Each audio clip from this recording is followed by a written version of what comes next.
Hi guys, સરળ મહાદેવ. કેમ છો વાલા મિત્ર બધા? જય શ્રી કૃષ્ણ, જય દ્વારકાધીશ, જય માતાજી. તો આપણે સવારમાં છે ને ચાની જગ્યાએ આ ગ્રીન ટી બનાવી છે. એમાં છે ને અજમાને અજમાની જીરુંવાળું પાણી ઉકાળીને ખમાઈ લીધું છે. આપણે એટલું પાણી છે જીરાવાળું. અને પછી અમારું હર્બલ લાઈફનું એલોવેરા જ્યુસ છે. એમ આ છે ને ખાટું આવે, એલોવેરા લીંબુને પણ ટૂંકું પાડે એટલું ખાટું આવે. એટલે 2 ટીપા નાખવાનું અને અફ્રેશની 2 ચમચી નાખીશ અને થોડુંક ઉપરથી પાછું એક ગ્લાસમાં ગરમ પાણી નાખીશ ને એ પી લઈશું. એટલે આખો દિવસ ચાની જરૂર નહીં.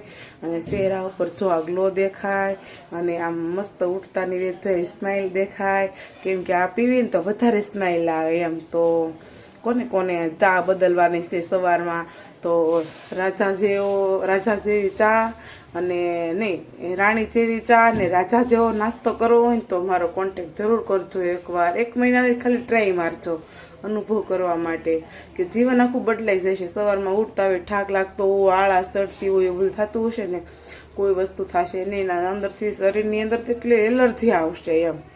તો પ્લીઝ મારી આઈડીને ફોલો કરી લેજો, શેર કરજો. શેર કરવાનું, ફોલો કરવાનું નહીં ભૂલતા.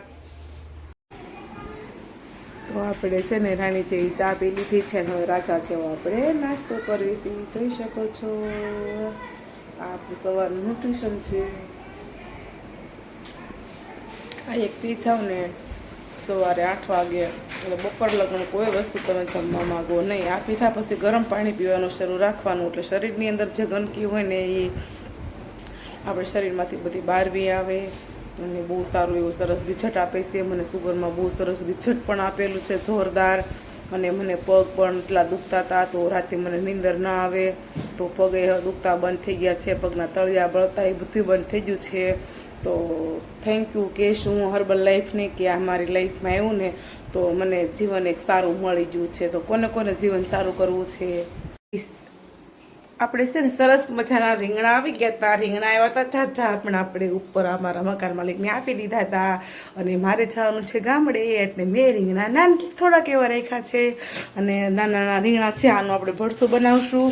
અને આ રીંગણના આપણે રવૈયા બનાવવાના છે. આને તળીને પછી સવાણાનો ભૂકો, સિંગના દાણા, તલ ને બધું નાખીને લસણ ને કાંદા ટમેટાની ગ્રેવી કરીને આના આપણે રવૈયા બનાવવાના છે. અને મને રીંગણનું ભરથું બહુ જ ભાવે બાજરાના રોટલા હારે. એટલે હું મારા માટે ભરથું બનાવવાની છું. તો કોને કોને ભાવે છે ભરથું કોમેન્ટ કરજો. તો જો મારા ઘરવાળા, મારા પતિ, મારા સ્વામી અને મારા ભગવાન એ આજે બહુ મોડા ઉઠ્યા હતા. ખબર 10 વાગ્યા પછી ઉઠ્યા. ઉઠી ચા દૂધ પાયું ને બધું કર્યું. અને હવે એને માવો ખાઈને અને બેહાડ્યા છે. અને આપણે હમણાં વિડીયામાં નહોતા લીધા કે થોડી તબિયત નહોતી સારી ને તો કીધું હમણાં આપણે વિડીયા નથી લેવા. અનાજ થોડુંક સારું છે તેમ કીધું કે હાલો હવે લઈને બધાને તમારા વચ્ચે મૂકી દઉં એમ. ને તમે બધા હું કહો છો હું જોઈ લઉં એમ. તો તમે કાંઈક કહેતા હતા ને શું કેવું તમારા મારા ફોલોવરને કાંઈક કહેવાના હતા ને? મારી વાલીને સબસ્ક્રાઈબ કરજો, ફોલો કરજો એટલે મને સાથ મળે. મારી દવા થાય, બધી દવા દારૂ મારું થાય એટલું મારા ભાઈ વિનંતી કરું છું. તો તમે સાંભળી લીધો ને. મારી આઈડીને ફોલો કરજો, શેર કરજો, સબસ્ક્રાઈબ કરજો.